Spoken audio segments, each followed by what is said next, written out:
Hi mga Aris, bigyan kita ng reading para sa buwan ng August.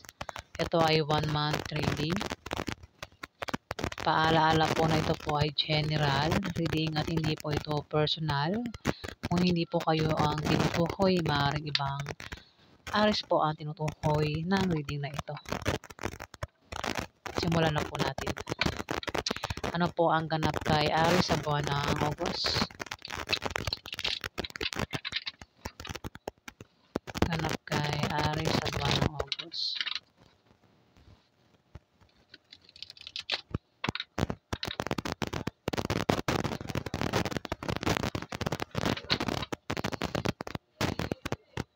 Ganap kay Aris. Ano po ang ganap kay Aris sa buwan ng August? Ganap po kay Aris. Kotay ng siyam. Ganap po kay Aris sa buwan ng August. Ganap po kay Aris sa buwan ng August.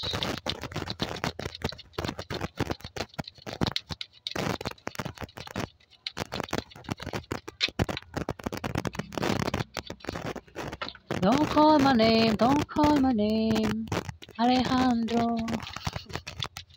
Napakanta. Sana hindi makapiright ito. Nakalimutan ko. Ay, nako. Aris. 9 of Pentacles. Mukhang may pagbawas ka na naman ng pera. Mayroon ka naman pagkakagastusan sa buwan ng August, Aris.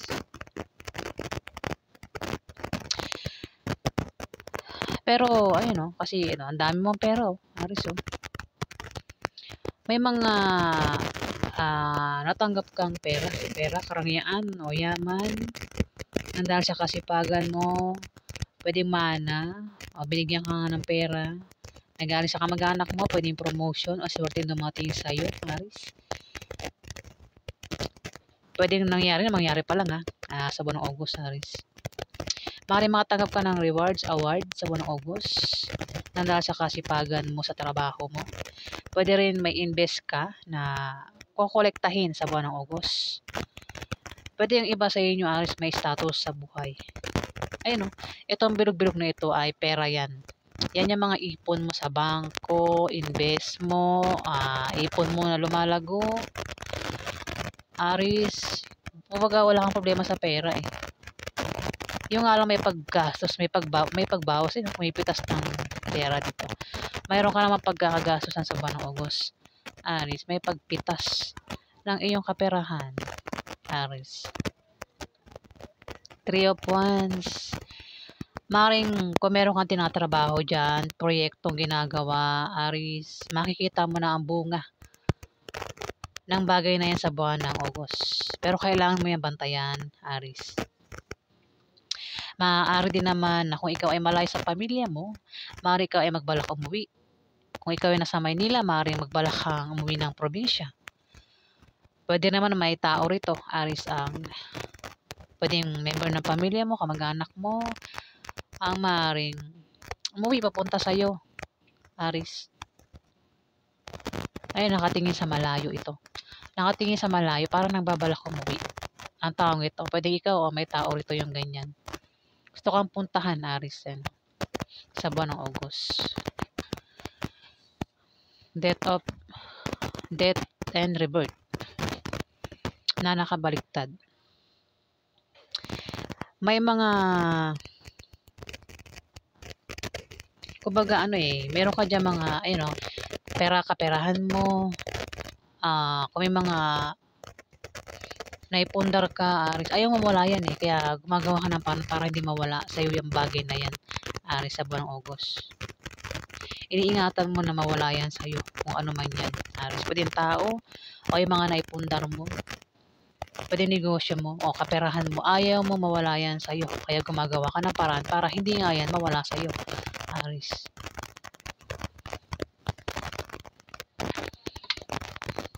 Ano pa ang ganap kay Aris sa buwan ng August?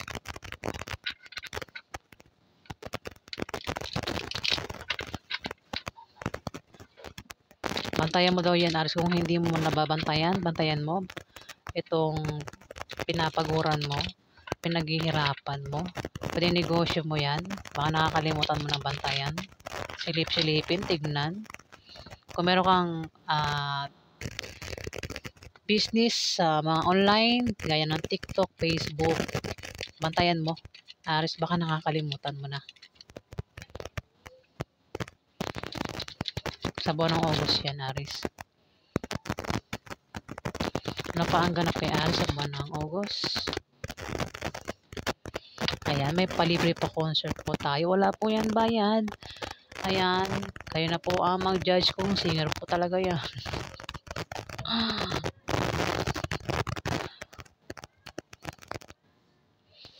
Dito, may 2 of cups. Kung meron kang asawa, boyfriend, girlfriend, agad ko yung dila ko. Malakas sa attraction nyo sa isa't isa. Attracted kayo ng taong ito, Aris. Kung malayo kayo sa isa't isa ng taong ito, Aris, maaaring magkaroon ng reunion sa inyo sa buwan ng August. May pagkikita. Kung ikaw naman ay single, Aris, may couple dito ang involved sa'yo sa buwan ng August. Hindi, no? Kumbaga, kapit na kapit to ang taong ito, Aris. Kung ito ay asawa mo, boyfriend mo, girlfriend mo, kapit na kapit. Kumbaga, ayaw bumitaw. Ayaw kang bitawan ng taong ito, Aris. Kung magkakaroon ng away sa inyo, hindi bibitaw. Mag-aaway pero hindi bibitaw. Kumbaga, hindi maghihiwalay. O, diba? Kapit na kapit. O. Maaari din na magkaroon ng romansa sa buwan ng August sa inyo ng karelasyon mo, Aris.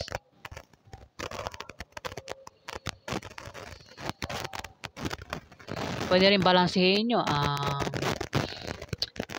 love life nyo, Aris. Ayan, may tumatahol ng mga aso. King of Cups, maaaring siya yung karelasyon mo, Aris. Pwede ito ay pwede rin member ng pamilya mo ito, Aris. O asawa mo. Kung ito ay member ng pamilya mo, Aris, pwedeng ito ay anak mo, kapatid mo, Aris. Hindi ko sinasabing ano kung sa mga kung single ka, Aris, ito pwedeng ito ay member ng pamilya mo. Pwedeng anak mo, mga kapatid mo. Ang zodiac sign nito, Scorpio, Pisces o Cancer. Kumbaga, hindi kayo, kapit to ko kayo nito eh. Kumbaga, kung may problema darating sa inyo, hindi kayo maghihiwalay nito. Kumbaga, walang pwedeng sumira ng relasyon niya bilang magkapatid, bilang mag-ina, mag-ama, Aris. Kahit nasa malayo ito, ayan, kumbaga, ayan, hindi ka nakakalimutan ng taong ito, Aris. Pwede nga magkaroon ng reunion, pagkikita sa inyo sa buwan ng August, Aris. Ang taong ito ay parang ano siya, parang dadasal dito. Madasalin, siguro ito. Maaaring ito ay nagme-meditate, nananalangin.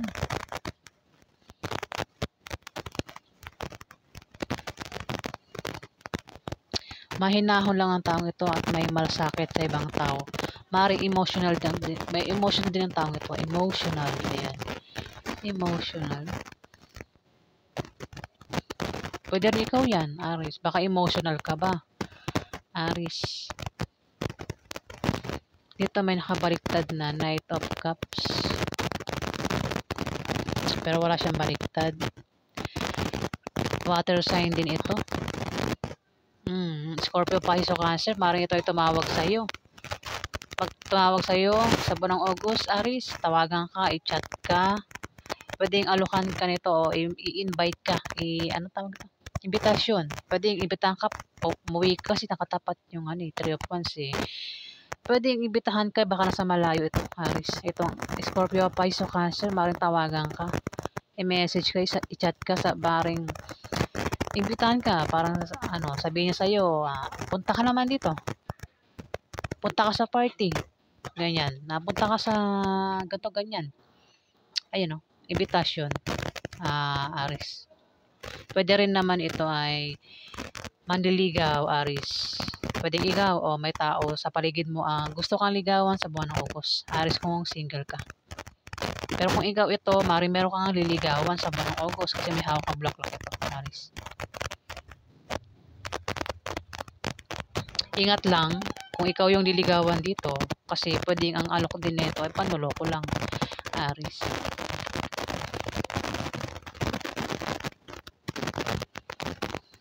Alamin pa natin ang ganap kay Aris sa buwan ng August. Imbitasyon yan, imbitasyon o alok. Yung pwedeng, kasi nasa malayo ka, o siya yung malayo sa'yo. Pwedeng i-chat ka, i-message ka, imbitahan ka, na punta ka naman dito, ganyan. Imbitahan doon ka sa party, birthday party, inuman. Sa buwan ng August. Baka pauwiin ka, kung malayo sa pamilya nyo, Aris.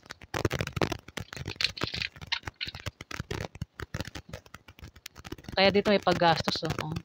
May paggastos, oh. Mababawasan naman yung pera mo. Ipon mo, invest mo, babawasan naman sa bangko, Aris. Ano pa yung ganap kay Aris sa buwan ng August?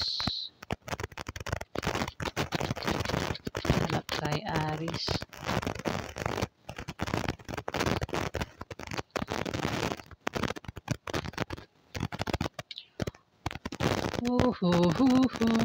Injustice. Nakabaliktad yung justice.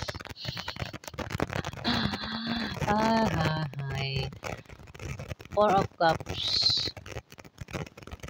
Maaari ikaw ay napagod na. Makakaramdam ka ng kapaguran sa buwan ng August, Aris. Pwedeng sa karelasyon mo. O maaaring sa bagay na ito na ayaw mong mawala sa'yo, pwedeng mapagod ka na dyan, Aris. Basta makakaramdam ka ng kapaguran dito sa buwan ng August. Pwede rin na may alok sa'yo, Aris, ang posibleng hindi mo tanggapin.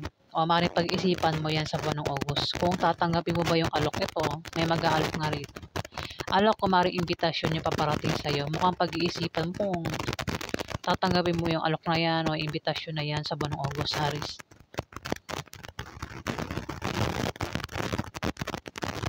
Kung meron kang pinaglalaban, maaaring sa karelasyon, kung meron kang pinaglalaban na karelasyon yan, maaaring napapagod ka na.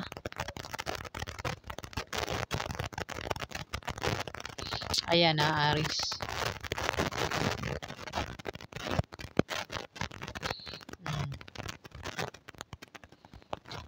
Ingat ka, injustice, oh. Mag-ingat ka sa mga taong gumagawa ng mali sa paligid mo, Aris. Injustice, nakabaliktad yung justice, eh. Kumbaga, ingat ka sa, yung binta, baka mapagbintangan ka sa buwan ng August, Aris. Maaari yung gumawa niya sa'yo ay member ng pamilya mo o mismong asawa mo, boyfriend mo o girlfriend mo, Aris, ang maaaring gumawa niya sa'yo. Ayun, tumapat yung Two of Cups. Pwede kang pagbintangan, akusahan sa bagay na hindi mo ginawa, Aris, sa buwan ng August. Injustice, nakabaliktad, eh. Ingat ka. Kung single ka naman, Aris, ingat ka sa couple. May couple dito. Parang silang dalawa ang gumawa niya sa'yo. Injustice. O baka naman silang dalawa yung makakaranas ng injustice sa buwan ng August, Aris. Itong couple na ito. Bukan sila ang dalawa, no? Itong couple na ito, maaaring makaranas ng injustice. Baga, walang katarungan, Aris. Dito, Four of Swords. Maaaring ikaw ay may binabantayan dito. May tao rito yung ganyan, Aris. Kasi nakatapat si King of Cups. Pwedeng ikaw ang tinutukoy o itong Scorpio, Pisces, Cancer. Lalaki. May tao rito, Aris, ang kaya siya nakahiga. Baka siya nakahiga. Maaaring ito ay may binabantayan. Maaaring nagpapahinga para makapag-isip na mabuti. O baka may pinaghahandaan itong plano o pag-alis. O maaaring May sakit ang taong ito kaya nakahiga, Aris. Maring isang Scorpio, Pisces o Cancer, maring may sakit sa buwan ng August kaya nakahiga ito, Aris. At nagpapagaling ito. O maaari din naman na baka walang trabaho ang taong ito kaya lagi nakahiga, maraming pahinga sa buwan ng August. Pwede ikaw itong Scorpio, Pisces o Cancer na ito. Ayan. So, yan po ang ganap sa inyo, mga Aries, sa buwan ng August. Pinag-ingat ka lang sa injustice. Kung ikaw yan, ingat ka sa mga taong gumagawa ng mali. Maaaring mapagbintangan ka sa bagay na hindi mo ginawa sa buwan ng August, Aries. Pwede rin naman na itong couple na to ang makaranas ng injustice sa buwan ng August, Aries.